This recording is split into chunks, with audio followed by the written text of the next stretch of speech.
E aí, pessoal, tudo bem com vocês? Vocês sabem o que o metro tem a ver com a curvatura da Terra? Fiquem até o final do vídeo que vocês vão descobrir de uma maneira muito fácil. Hoje nós vamos falar do Sistema Internacional de Medidas. O Sistema Internacional ele parece muito óbvio, mas nem sempre foi assim. Antes do Sistema Internacional de Medida, em 1215, foi instituído o Sistema Real de Medidas pela Corte Inglesa, que publicou essas definições em sua Carta Magna, na sua Constituição. E ele remonta à Grécia Antiga, porque quem criou a maioria dessas medidas foram os gregos. E os ingleses eles se aproveitaram disso. E em 1215 oficializaram essa medida. O sistema imperial, né, como é chamado, ele era extremamente arbitrário. Por exemplo, a medida de volume era o galão. E o galão nada mais é que a medida do vinho do galão da Rainha Ana, da Inglaterra. Ou seja, extremamente arbitrário, não verificável. A polegada ela era feita a partir da medida do polegar do pessoal grego.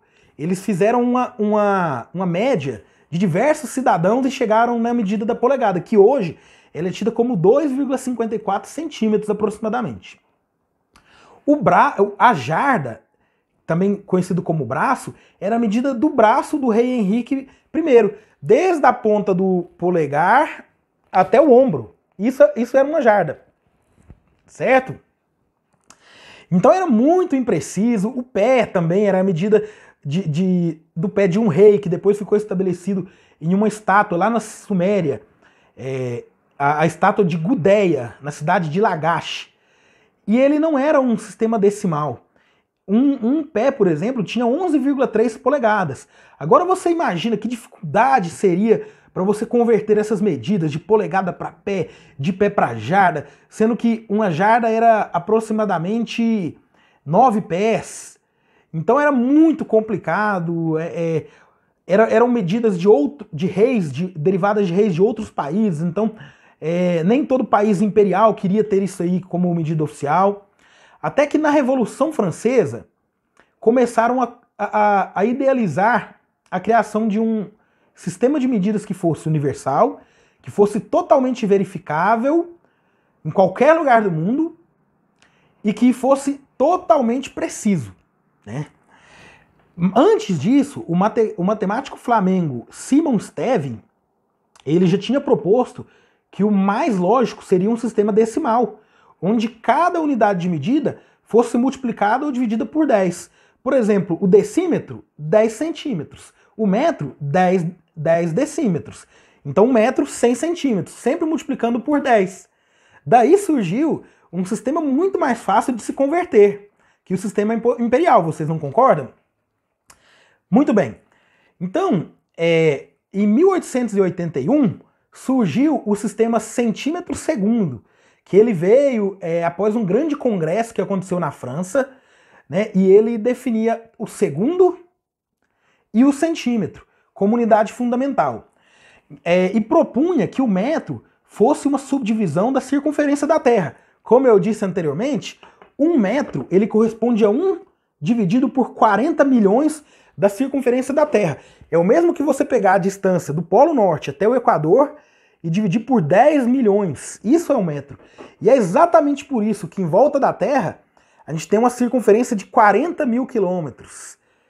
Porque não é porque a Terra é especial, mas é porque o metro ele foi feito a partir da curvatura da Terra, que já era muito bem conhecida lá em 1880.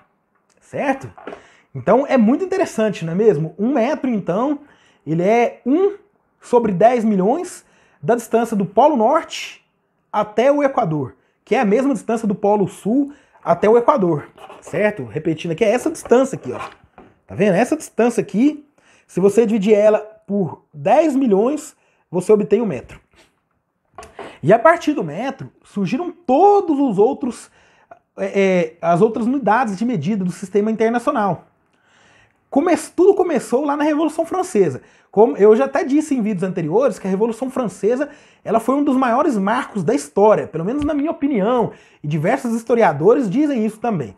Da Revolução Francesa saiu uma modernização incrível no mundo, que foi prosseguida com a Revolução Industrial da Inglaterra, que a gente vai falar em outro vídeo também. Então pronto.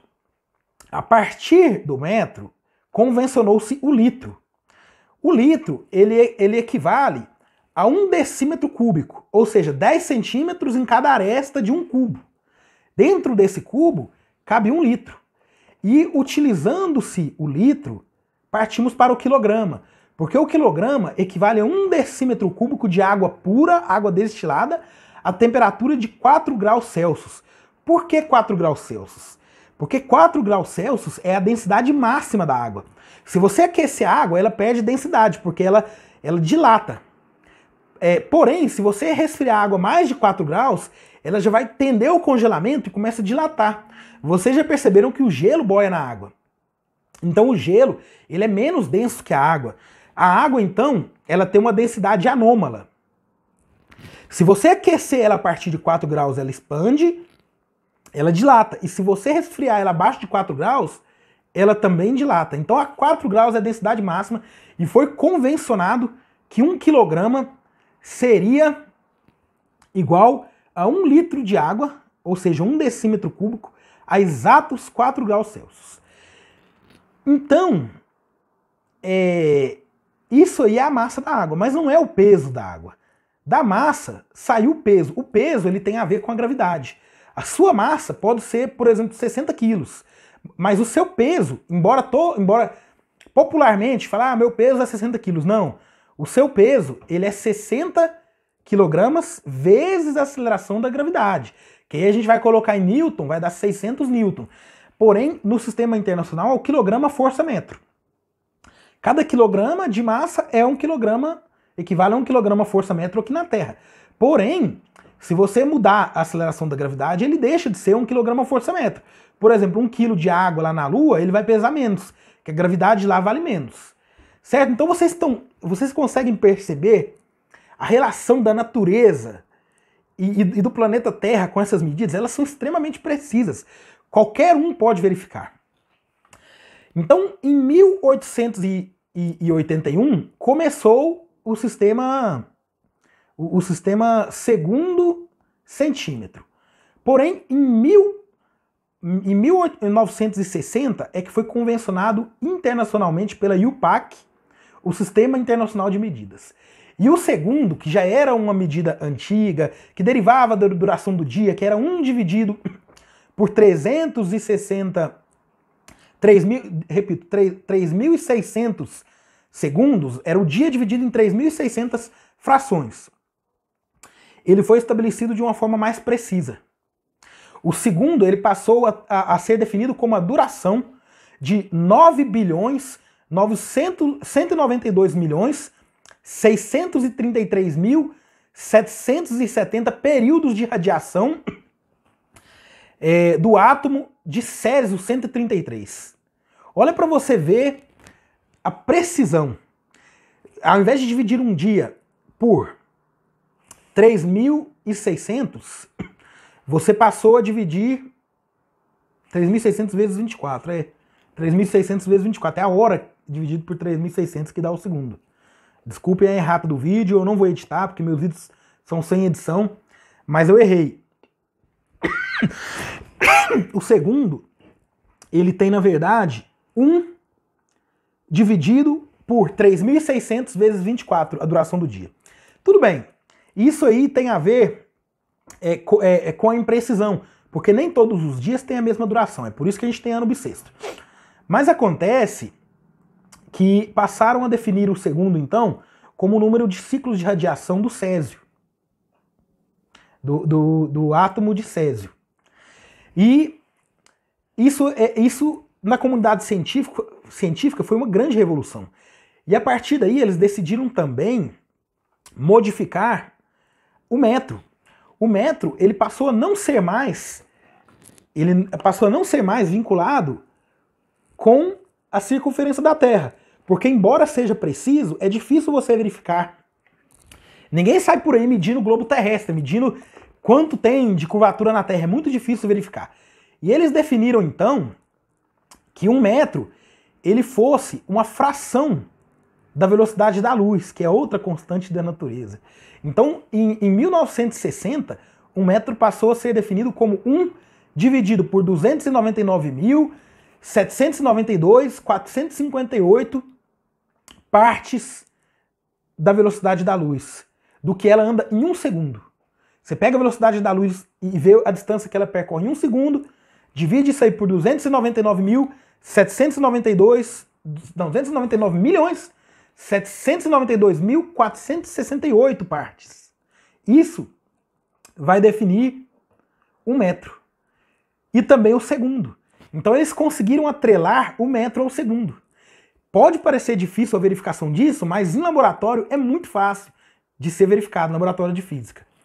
Então em 1960, no Tratado Internacional proposto pela França, todos os países do mundo aderiram ao Sistema Internacional de Medidas. À exceção de 4, que foi a Inglaterra, os Estados Unidos, Mianmar e a Libéria. Porém, a Inglaterra ela adotou recentemente o sistema internacional. E ela agora, embora nas rodovias dela e para a população, ela continua com o galão, continua com a milha, continua com jarda, oficialmente agora ela está em transição para o sistema métrico. E o único país realmente desenvolvido que insiste nisso é os Estados Unidos. Porém, eles foram malandros. Porque na prática eles não adotaram o sistema métrico. Mas na indústria, na precisão industrial, seria impossível eles evoluírem com um sistema tão antiquado. Eles utilizam o sistema métrico, mas não oficialmente. E assim como acredito eu estou fazendo uma suposição, não é fonte de pesquisa, que Mianmar e a Libéria também devem fazer isso, porque imagina você fazer um componente industrial baseado em frações de polegada e na medida do pé de um rei